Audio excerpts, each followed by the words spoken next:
public trust, protect the innocent, uphold the law.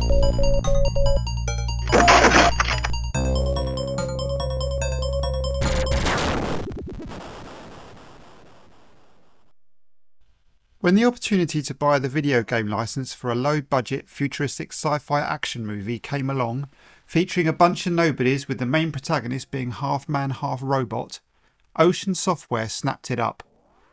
They figured that even if the movie didn't do well commercially, the premise would make a good video game. Plus they picked up the rights for tens of thousands apparently, so it was all very much on the cheap. The movie did very well and is still considered as a classic now. So on the back of this, Data East sub-licensed an arcade version in 1988.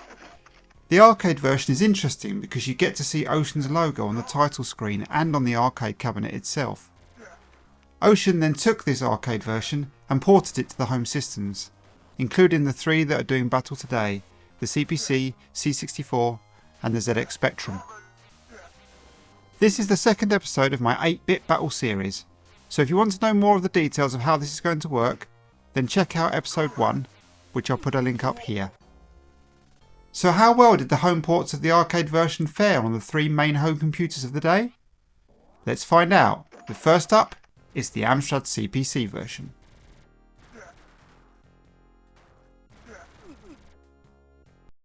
So first up we have the CPC version with quite a nice loading screen. Prime directives: serve the public trust, protect the innocent, uphold the law, and classified. So here we go. Got that lovely soundtrack going on. Sounds pretty good. No gun sounds though.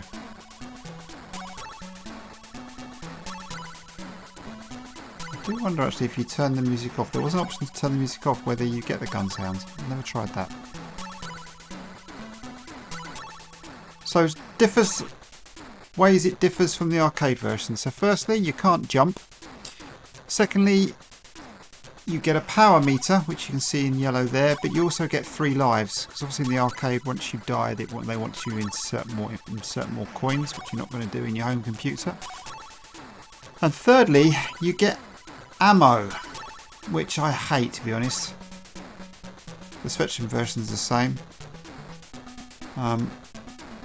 Because you don't get much and you run out, and it makes things just a little bit more interesting. So I've got 10 bullets left here. So you can fire your gun, but you can also punch. And when you run out of bullets, punching is all you have, in the hope that you find some more bullets on the floor. But I've got to say, graphically, this really does show off the CPC nicely.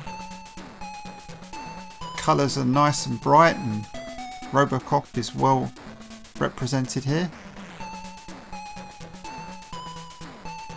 All the bad guys are fairly unique. You can see what's going on. Looks really good actually. Get a nice red come down when you die. Those chainsaw guys are really annoying, especially with the standard gun. But you get through your bullets. Just trying to shoot these guys up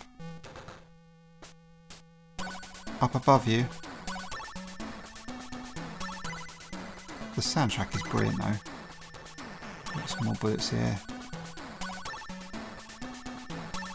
So we're just doing the first level and the end level mini game of each version to compare. Just to see how these levels square up against each other.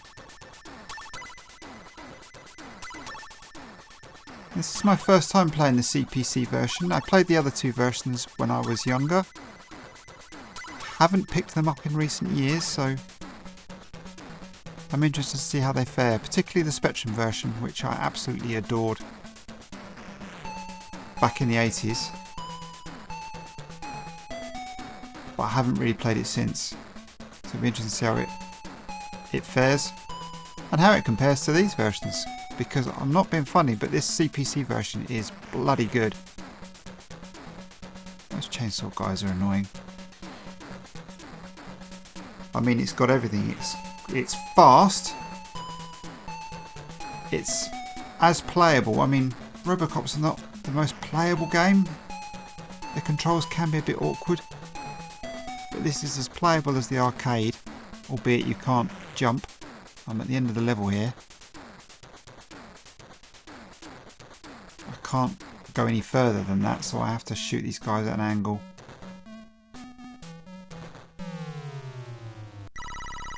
Right, let's do the mini game at the end.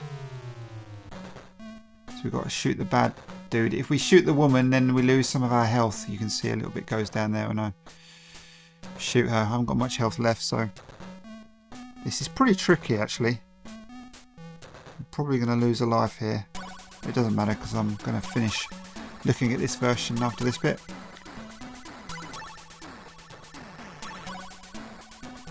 I like the nice big vertical and horizontal crossbar.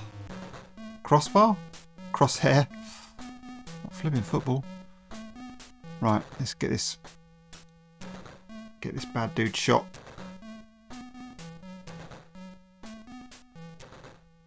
Oh, he took a few shots there. Oh, she's disappeared. So there we go, that's the CPC version. Really quite impressed with that. Let's move on to the Spectrum. Another good loading screen. Look at that art, it's fantastic. So no sound on the front menu. This is the 48K version though. The 128K version had as good as sound as the CPC and C64 version, but I'm going with original versions. So this is the 48K version. So you hear the gunshots at least. So obviously nowhere near as much colour as the C64 and CPC versions, but they went for this monochrome look to avoid any colour clash problems that the Spectrum used to suffer from. And honestly, I think it looks fantastic. I think it works so well on this system. It gives it almost a sort of comic book styling, but it makes everything so sharp and stand out, so vibrant, especially in the black and white. I know a lot of games, Spectrum games in particular, like Batman and so on, did the same thing.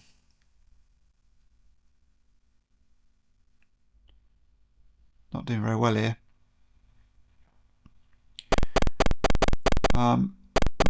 Robocop seems to move along a bit more sluggish than the CPC version. Bit more in keeping with the movie probably, because he wasn't the quickest of movers in the movie. Kind of a little bit more realistic, but compared to the arcade version, definitely a lot slower. Just say it's not massively a bad thing, but after playing the CPC version, it's quite noticeable. It's a little bit, come on, get on with it, Robocop. These chainsaw guys are annoying. And also the animation when you get hurt is annoying as well. That sort of back spasm thing he does. Because you can't move whilst he's doing it. And if you get hit again whilst he's doing it, you'll do it again. And then you end up trapped. And then the enemies get closer to you and you can't do anything about it. Whereas on the CPC, that animation is very quick. See what I mean? Look, I get stuck.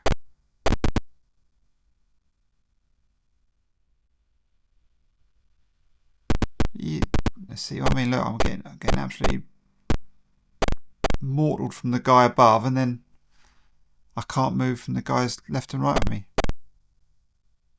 This gun just absolutely obliterates them though. Then I'm back to 5 bullets, 3 bullets. Problem is I don't keep tabs on what bullets I got left. And then I'm like, oh, I've run out. So now I've got next to no health and no bullets, and chainsaw guys coming at me. So naturally I die again. Now I'm not claiming by any long shot that I'm good at this game, because I'm not, I'm terrible. I haven't played this game for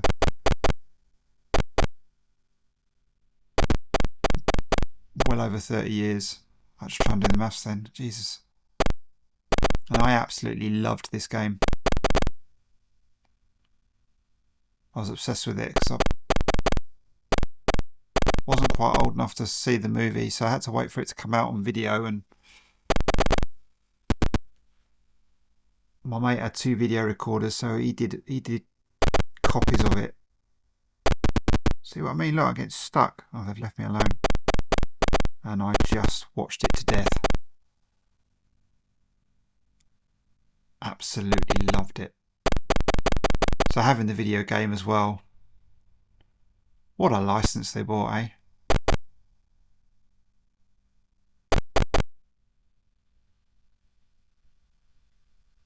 Look at the way he walks.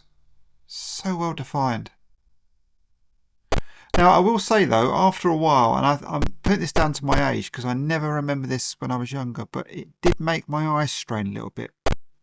Whether it's just the bright colours or the sharpness of the image. Maybe not playing it on a CRT like I would have done back in the day, but which would have softened the image somewhat. I've got scan lines on, but it's not quite the same. But it did really strain my eyes after a while. I had a couple of goes. And I was ready to play the next version. Or my eyes were. These Kung Fu guys, I don't remember them in the arcade version, but maybe they were there. But they're in the CPC version. So very similar in terms of the layout of the bullets and the health and everything as the CPC version.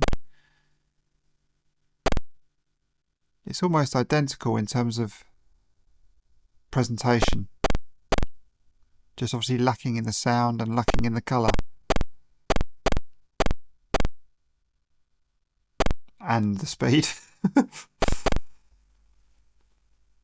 But for the limitations of the ZX Spectrum. And you get an animation when walking up the alley, which you didn't get in the CPC version. And here's the end game. Same sort of crosshairs as the CPC version.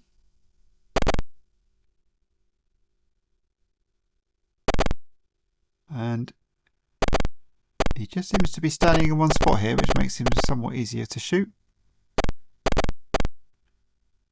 So yeah, that's the Spectrum version. Really bloody good. So now the C64 version. Now look at that for a loading screen. How fantastic is that? And you get speech. Robocop.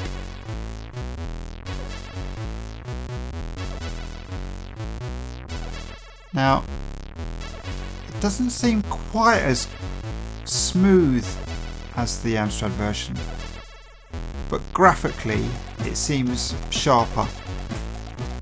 Robocop looks better defined, and the pastel colours work really well. But I must admit, out of all the 3 versions, this version took me the longest to complete the first level. The Amstrad version and the Spectrum version, a couple of goes. I think even the Amstrad version might have been my first or second go yet, of just completing the level, whereas this took me about 15 or 16 attempts, which some might say is better because it's more of a challenge, but I was getting so frustrated with it. The problem is they've gone for the same as the arcade version, where you just get the power bar up the top. Ignore the time off and power off text at the top there. That was just for a cheat that was on this version that I downloaded. I'll turn the cheats off. But you lose all that power and that's it, game over. There's no lives. And you can't stick another 10p in it either, like you could in the arcade. So that was that. So it's rock hard. You do get unlimited ammo though, so they went unlimited ammo but only 1 life essentially, which makes the game really tricky. I guess they didn't care though, because Ocean didn't actually finish the Commodore 64 version. So what they did is they made the time impossible on the warehouse stage, so you couldn't finish the warehouse stage in the time allotted. Until somebody found a wall hack that allowed you to get past that timing problem and complete the level, did they realise that the next level wasn't actually completed.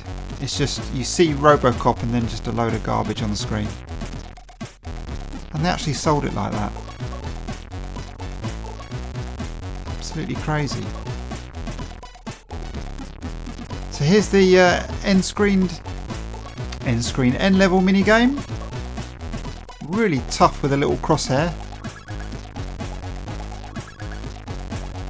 And he moves around very, very fast. I've only got another 10 seconds to kill him. I mean, I am shooting him apparently, but really difficult. So yeah, that's the Commodore 64 version.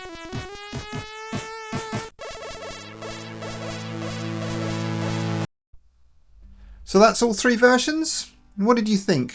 What was your favourite? We're going to go through mine shortly. So third place will get a point for the overall tally. Second place 2 points, and first place will get 3 points.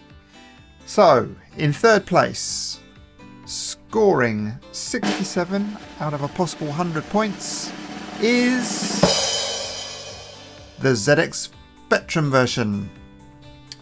So this is a great version and I love it on the Spectrum, and it breaks my heart it has to be third here, but the other two are just a bit better. Presentation, so the overall presentation, the loading screen and the opening menu and everything else, I gave that 13 out of 25. Graphically, I gave it 20 out of 25. I think it's so solid graphically for the ZX Spectrum. The monochrome appearance really works well. It looks really good. It's very sharp, very clear. Sound is lacking. I know the 128K version has better sound, so I did mark it a little bit better for that. But I am reviewing the 48K version, and that just has gunshot sounds, which is fine, but it loses a few points on that. And playability, 19 out of 25, very playable. A little slower than the arcade version and the other two ports, so it gets 19 out of 25 on that. So in second place, with 70 out of 100, I'm going for the Commodore version. So the Commodore version, I gave 15 out of 25 for presentation. That just for that opening screen alone is just fantastic. Looks beautiful. Graphically, it's the best version here, so I gave it 22 out of 25 on graphics. Very high. It just looks brilliant. Very, very close to the arcade version. Sound is also brilliant. Just slightly better than the Amstrad version. But heaps better than the Spectrum version. But playability let it down here. I only gave it 13 out of 25. And the reason for that is purely because of the decision to go just with a power bar and not with the 3 lives, which makes it so much harder to play, so much more frustrating. I mean, when you lose that power bar, that's it, you're done. And I swore quite a lot playing it, whereas I didn't on the others, so I didn't enjoy it as much, and that I thought let it down massively. So that gives it 70 out of 100, which means the winner today is the Amstrad version. So that got 14 out of 25 for presentation, so just a little less than the Commodore version, and a little bit higher than the Spectrum version. Graphically, I gave that 21 out of 25, so again just a little bit less than the Commodore version, which I think was definitely the better graphically, but this is still a very good version graphically. And sound, just slightly less than the Commodore version, but again a lot more than the Spectrum version. Great soundtrack.